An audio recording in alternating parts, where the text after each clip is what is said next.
You're listening to a Frequency Podcast Network production.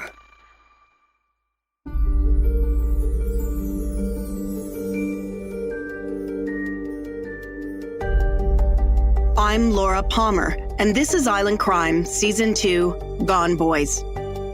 You are listening to Episode 4, The Body Count.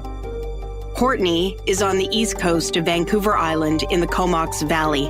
It's a spectacular part of the island, peppered with gorgeous beaches and the ski hill of Mount Washington close by.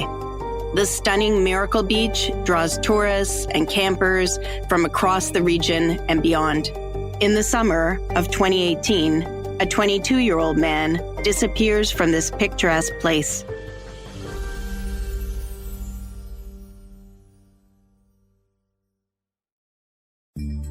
It's early in the morning, about 7:30 a.m., when a man we will call EB arrives for work. He's a landscaper. EB leaves in a gray GMC work truck and drives off to a job site about 3 miles down the highway in Royston. But he never shows up to work. He sends a text at 7:33 a.m. and then nothing. This is out of character. His family and friends raise the alarm. The police ask the public for help and the search begins. The police describe EB as 6 feet tall, weighing about 150 pounds, with shoulder-length brown hair, usually worn down. He has blue eyes and about 4 days of scruff on his face. He's last seen wearing a dirty brown t-shirt with colorful board shorts and beige work boots. 2 days later, good news. This young man has been found. He is picked up by police in the community of Sayward, about an hour and a half further up the island in the opposite direction of where he was headed. And that is where this story should have ended. But EB's story has taken on a life of its own online, and for good reason. You see, right around the same time the young man went missing, Courtney police issue a public notice. They ask for anyone who has seen a suspicious man waving at cars on the morning EB vanished to come forward. They want anyone who was in the area while the man was there to get in touch with them. And the rumors begin to fly. Had this young man been abducted? Was the man who was allegedly waving down vehicles involved? At the time the notice is issued, police say it is a small piece of a larger investigation. But then, crickets. I tried to speak with EB. I've contacted friends, family, and spoken with his employer. The operator is not available. I don't know who that is. I believe you got the wrong number. The number you have called is not assigned. There is a complete wall of silence around the incident. The police, too, are saying little. When I first call the Sayward detachment, the officer I speak with begins to read the file while he's speaking with me. He mentions an allegation of an attempted abduction. But then he tells me I will need to contact the media spokespeople and that I should submit an access to information request, which I do.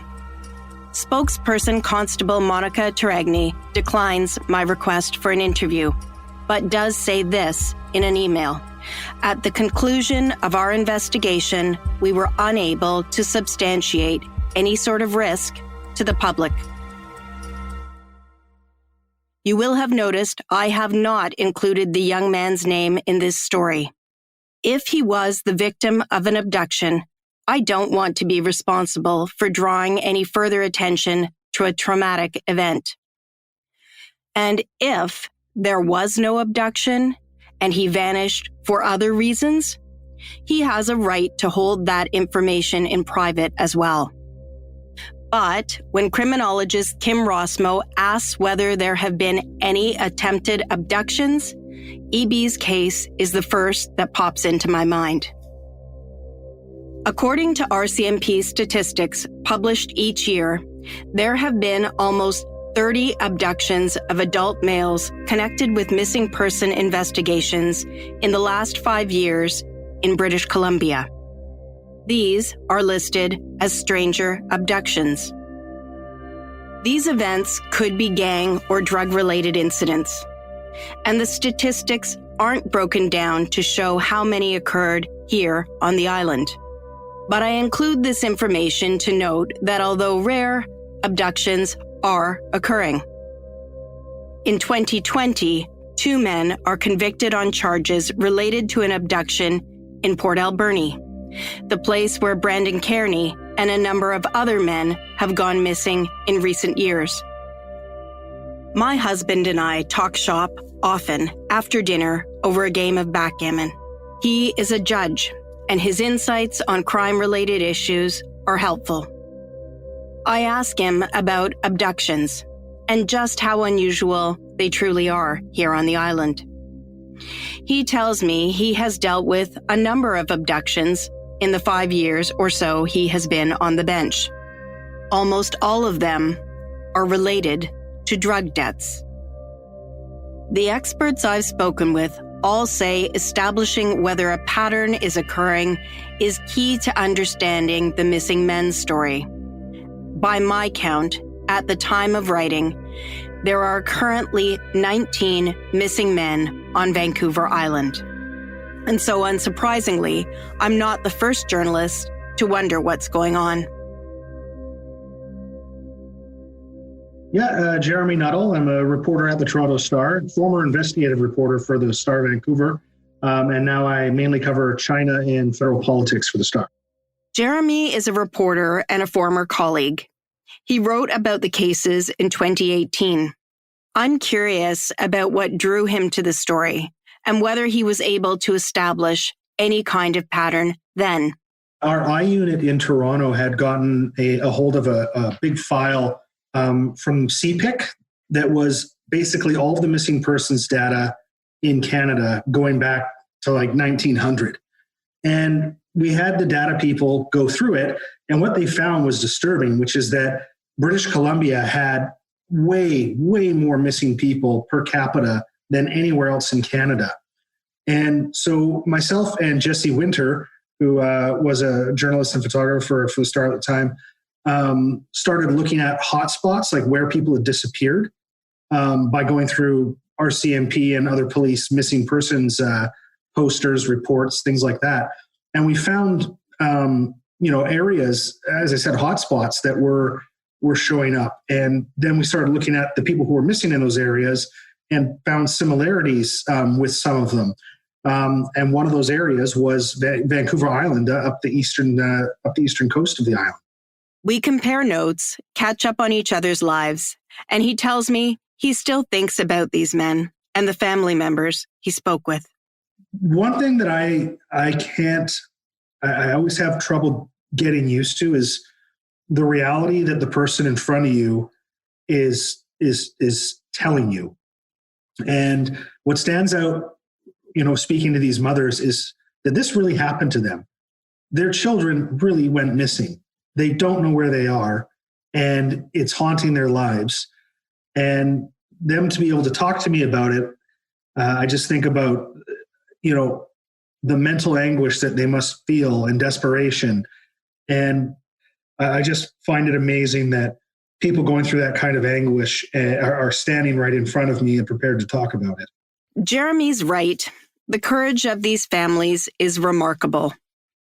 But in this episode, I'm focused on the numbers. Is the level of disappearances here unusual? Is there a trend? The Star's investigative team found data compelling enough to assign a team back then. But is the data available to authorities now providing any clues?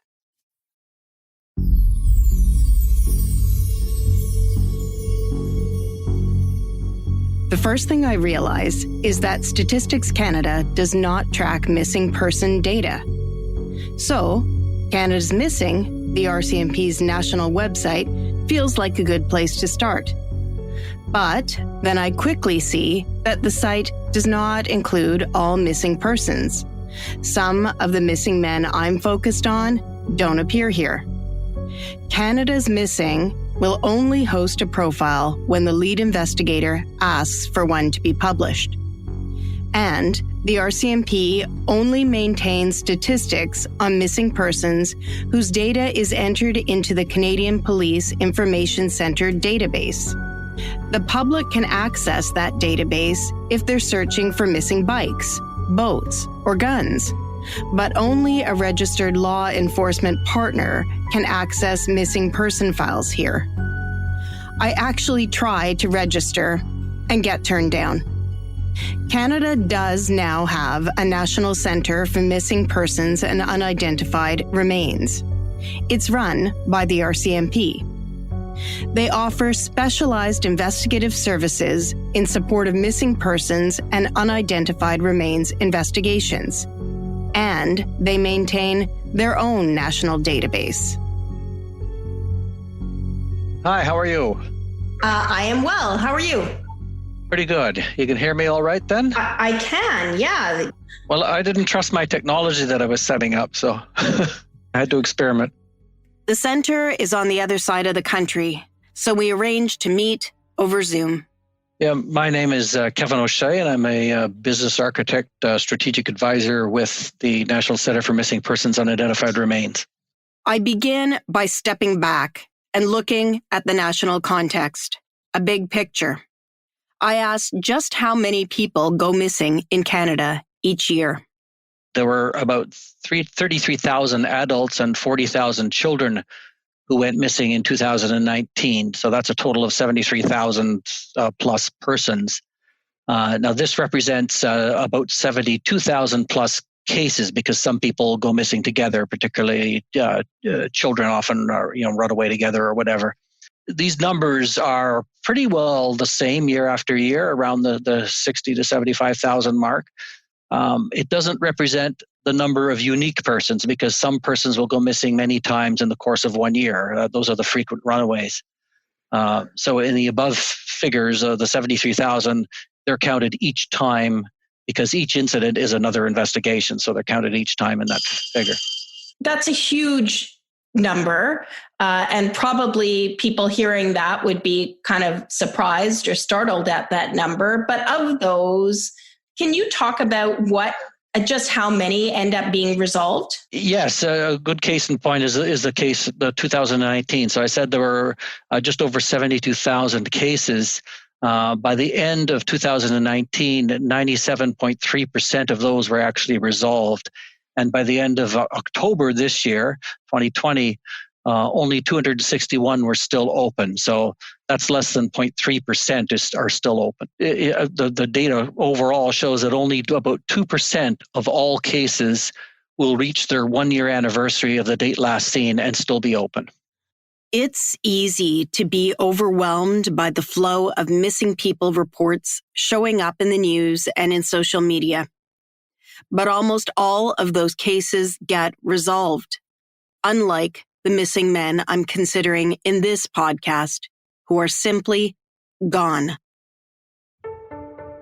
When police officers fill out the forms that get fed into the database, they try to capture the circumstances in which the men have disappeared. Here's how the categories of missing break down. The largest single group by any stretch of the imagination are the runaways. They constitute about 52% of the total cases in the database are runaways. So it's around 50% of the 2019 cases. The next largest category is unknown, and that's about 36%. What is generally the most likely reason a case would appear? Unfortunately, it's the largest categories are unknown and other Right. for the adults. Then there's a wandered off category, and then there's accident. There's a large number of accidents recorded. This is people falling off of boats or disappearing on hunting expeditions and that sort of thing. Those categories: unknown, other, wandered off. So vague. reflecting the uncertain nature of this behavior and reflecting the subjective and historic approaches different law enforcement agencies in various parts of the country may take when inputting the data. Getting a handle on Canada's national missing person problem is helpful, but I'm anxious to focus on the West Coast. Generally, I try to reduce numbers when I'm trying to compare to per capita statistics. And on that basis, in 2019, BC had more missing adults per capita than other provinces. Is it possible to break down the numbers for Vancouver Island? No.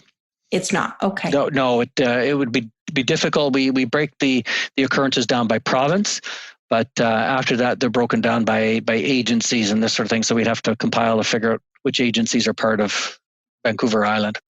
There has been, of course, a focus on missing Indigenous women in this country. But what do the numbers tell us about how many men are reported missing? Well, it's interesting. You should ask that question because overall, there are more men missing than women, and there's more adults missing than children. People always think of female children as probably the most likely to go missing, but in actual fact, it's adult males is the most common missing category. And you need to look at figures as well, whether you're talking about the number of incidents in the year or the number that are still open. So if we look at the open cases they're open over all the years and still open, missing adult males is the largest category. That piece of information, that adult males are the most likely to go missing and remain missing, is interesting grist for the mill. But is it possible to do the kind of qualitative drilling down into the data that would be required to know whether the cases here could be connected? So as part of my research, as you know, I'm looking at some cases of missing men here on Vancouver Island. Some of the criminologists that I've been talking to have, suggested to me that the only real way I can get a sense as to whether or not anything unusual is happening on the island would be to know kind of like a baseline of what the normal numbers are and then be able to compare what has been happening in recent years. Is that the kind of thing you can use the database to do? Is that kind of analysis possible? I hate to speculate on what could be possible. I think the data may be there to do that.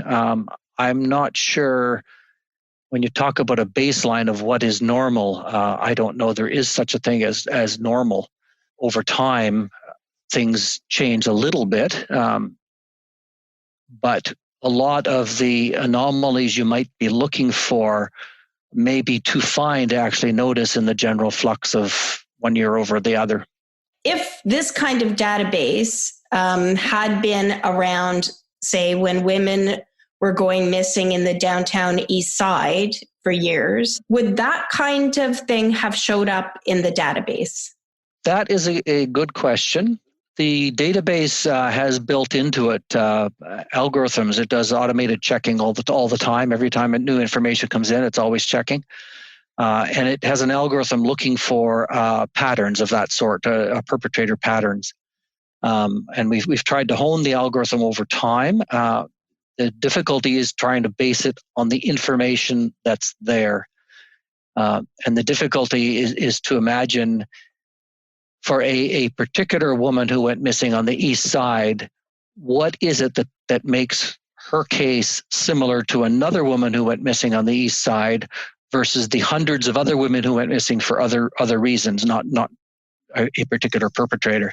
That's very, very difficult. And a lot of the information that we would like to have just isn't available. It's just not necessarily recorded. So, for example, the fact that they may have been street workers or that they may all have met the same person at one time, that information is not in the database. So you mentioned an algorithm that has been created for this kind of thing. Has it actually been successful at this point yet? Has it? Yeah. It depends on how you define successful. As one of the persons who helped create the algorithm, I think it's doing as good as it could. I'm happy with it, but it's certainly not caught any perpetrators for the reasons that I cited. The information just isn't there.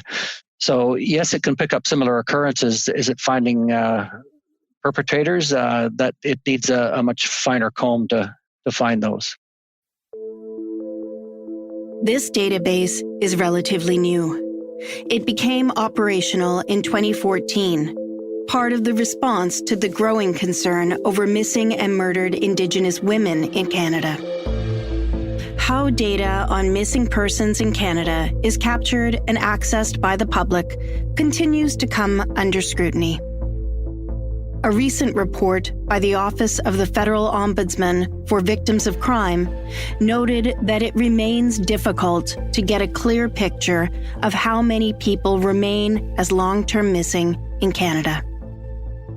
I tried to think of other agencies who keep track of the missing and recall hearing about a new effort by the BC Coroners Service to match unidentified human remains with missing people. Gone Boys will be right back after a quick break. My name's Ian Charlton. My title at the BC Coroner Service is Spatial Information Analyst. So I work within the Special Investigations Unit, where our main aim is to identify all unidentified human remains in the province. So my job as a spatial information analyst primarily is to investigate these cases and make associations between these unidentified remains and missing persons using geographical information systems. Ian and his coroner colleagues have put together an interactive map of what they call UHRs, unidentified human remains. Could some of these remains belong to the men missing here on the island? Essentially an interactive online map that displays specific information on all of the active unidentified human remains cases within the province, as well as the general location on where the remains were found. So these locations are generally represented by circular points, and when the user clicks on a point, information for that case at that location is brought up in a pop-up window. So generally the aim of this whole project was to bring all of this information to the public of BC into one centralized system where they can easily navigate their way through the case information from a spatial and visual perspective, hopefully sparking something if they recognize any of the unidentified and in turn contact us so we can investigate it further. So essentially the main purpose is to generate new leads for all of these cold cases that we work on and to ultimately help us identify these people.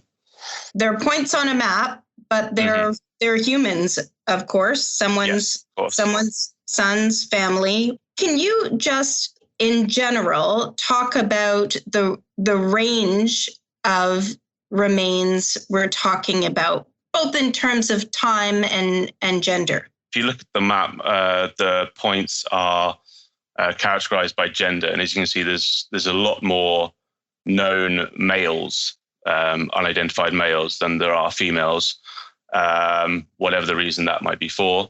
There was also some unknowns. So the unknowns are ones that we have not yet done DNA analysis for. In terms of time, they stretch back to 1953 is the oldest one, which is the famous Babes in the Woods case in Stanley Park, and the most recent ones up until last year, I believe, 2019. But what happens when an unidentified body is first found? That's when Ian's colleague Laura steps in. My name is Laura Yazechin. I am the identification specialist for the BC Coroner Service. I have this idea that DNA is everything in these cases, but it turns out I'm wrong. DNA actually isn't where we start. It's kind of that actually maybe is even our last point of analysis. Like, we do a lot of traditional investigation first when an unidentified body is recovered from checking fingerprints, we have our partners in policing go through recent missing persons reports. We can identify people using their tattoos or medical devices as well. And those are all things that can be done much more kind of quickly and in the moment when a body is discovered. If we have a case that is really truly unidentified, we don't have any idea who the individual is. And that happens more often when we find skeletal remains, already without sort of any tissue or hair or anything that we can use for further description. Those cases are the ones that tend to remain unidentified for longer. And those are the ones that the DNA is really important for, because if we don't have any other descriptors, it's kind of the only way that we're able to match them up with the person who might be reported missing. So, Laura, you mentioned an early part of your work involves connecting with police as to missing persons. Can you just tell me a little bit more about how that works? Definitely. We have it's really a unique program here in BC that is not present anywhere else in Canada, as far as I'm aware. And we have a really close partnership with missing persons investigators in the BC Police Missing Persons Center, and also in the different districts, RCMP districts in BC, and the municipal detachments as well, because they all have their own missing persons departments and coordinators. And we have a form that was created by the coroner who started our unit, actually, that's called the Missing Persons Query Form.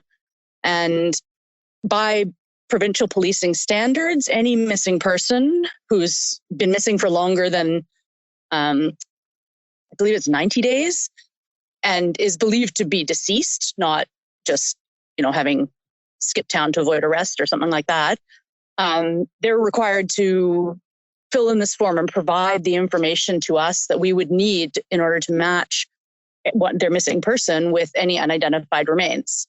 It also requires that dental information from missing persons is seized from dentists and sent to the BC Forensic Odontology Research Team, who maintain a provincial dental database of both missing persons and unidentified remains. The Unidentified Remains Interactive Viewer is a really fascinating map, but it doesn't include the information about missing people. Those cases are not our investigations. So those cases are police investigations, but we use that information on an internal database. We go at it from both sides. So when we find a set of unidentified remains, we will query missing persons to determine if any of them could be associated. And then from the other side of it, we get these missing person query forms from the police, which we then use to check and see if that person could be any of our existing unidentified remains. It's reassuring to hear about the coordination happening between various agencies and individuals. The police, the coroners, the dentists, all working together to try to solve missing people and unidentified remains cases. Mostly right now, I'm talking to family and friends of men who have gone missing. And for many of them, they imagine a world where their loved ones are just simply lost forever, because BC is just filled with forests and rivers and ocean, and, just the possibilities are kind of endless in terms of where people could be. Is there anything you would want to say to those people about the work that you're doing, and maybe even if you want to point to any successes? I can't imagine what it's like to have a missing relative like that, have to know that your son is missing and, might not ever be found. That just must be the most difficult thing to live with.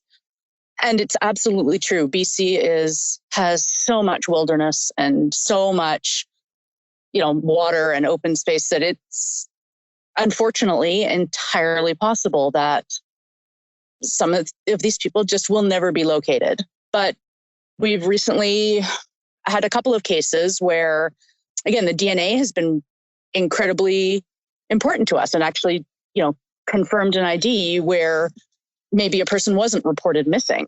Just jumping quickly on that last one, just to kind of echo it for families that are missing loved ones at the moment. I think never lose hope. I think we, especially in BC, we have a great infrastructure in place that if these people unfortunately are found, say in the wilderness or wherever by hikers or by the public, that we have the infrastructure in place to hopefully quickly resolve the cases. And so we found, there were 7 unidentified found last year. So they are being found, and as I said, I think we have the tools in place to hopefully bring these people home. But what about those UHRs, those people who are not linked to a missing person file? We have a long-term storage facility, a mortuary facility that we use that we can store remains in. We also have access to a temporary interment plot at Mountain View Cemetery in Vancouver, which was built specifically for this purpose, to be able to hold unidentified bodies for kind of a longer amount of time. In the past, unfortunately, a lot of times it kind of seemed like people said, well, in 1975, if I can't solve this, no one's going to solve it. And they cremated the remains, which has left us in a really bad position, because we know that we have an unidentified body that was found in 1975, and we have quite a lot of information, but we have no way of getting a DNA sample from it, for example. So it's likely that case might never be solved. Luckily, in a lot of the cases, they actually buried the remains at different cemeteries all around BC, wherever they happen to be located. And we've been working on a project this last couple of years that's been going forward to exhume all the cases, the unidentified remains where we don't have DNA samples, to try and get those samples, get them into our system. So we'll hopefully be able to resolve some of those cases.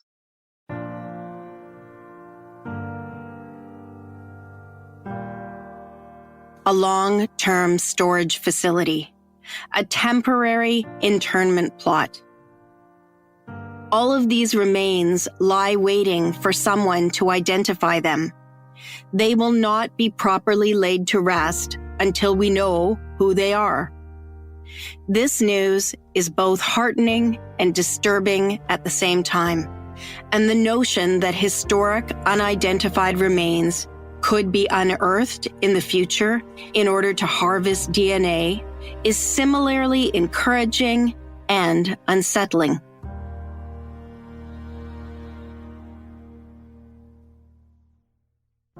But it's hard not to be impressed with their energy and commitment. And a confession. I considered a career as a coroner a while back. I find their work absolutely fascinating. And I'm not the only one. As I comb through online forums for information about the missing, I realize there is someone else who has taken an active interest in tracking these cases. Meet Nova.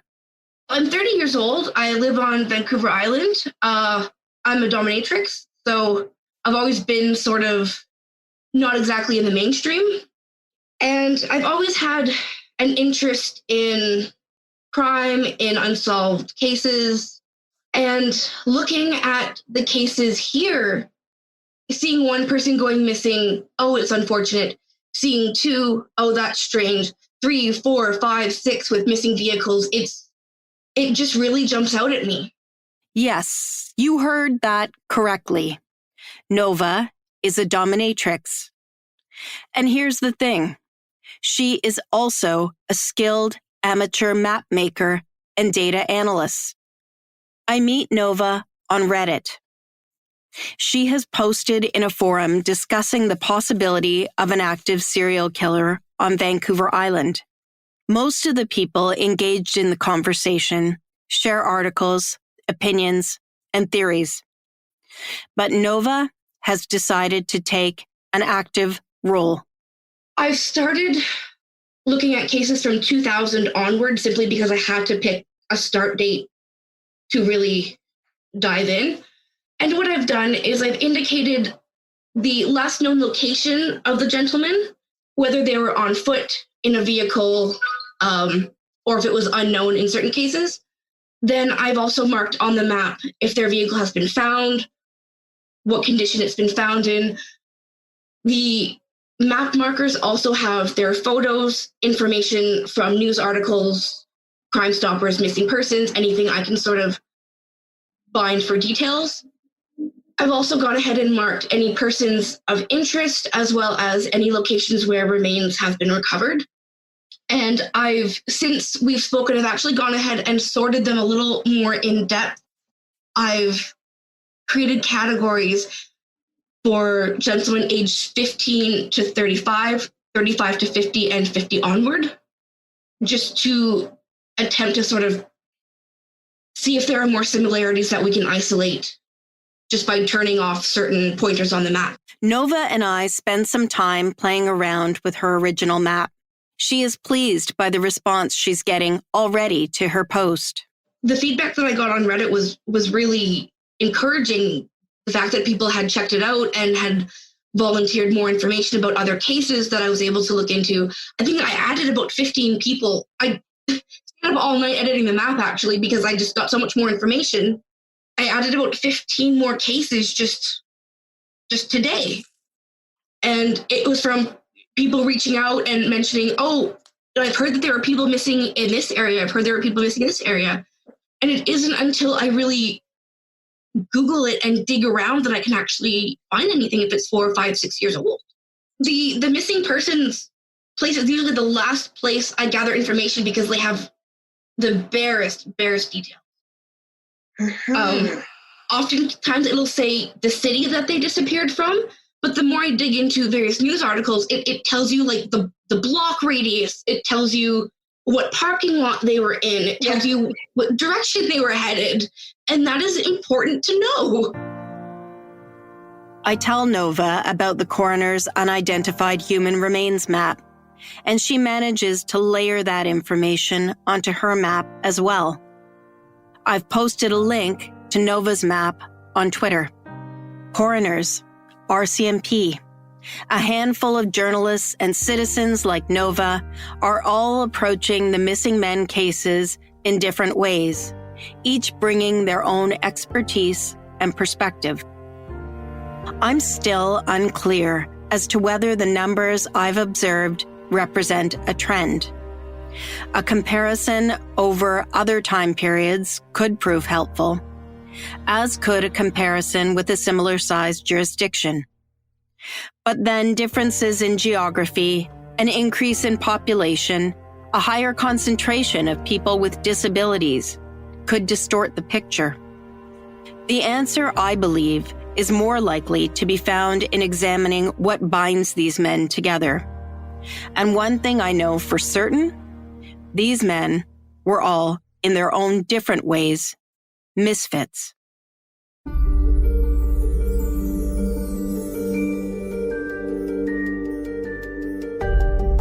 You just need to be an eighth of a turn, off to not fit in society.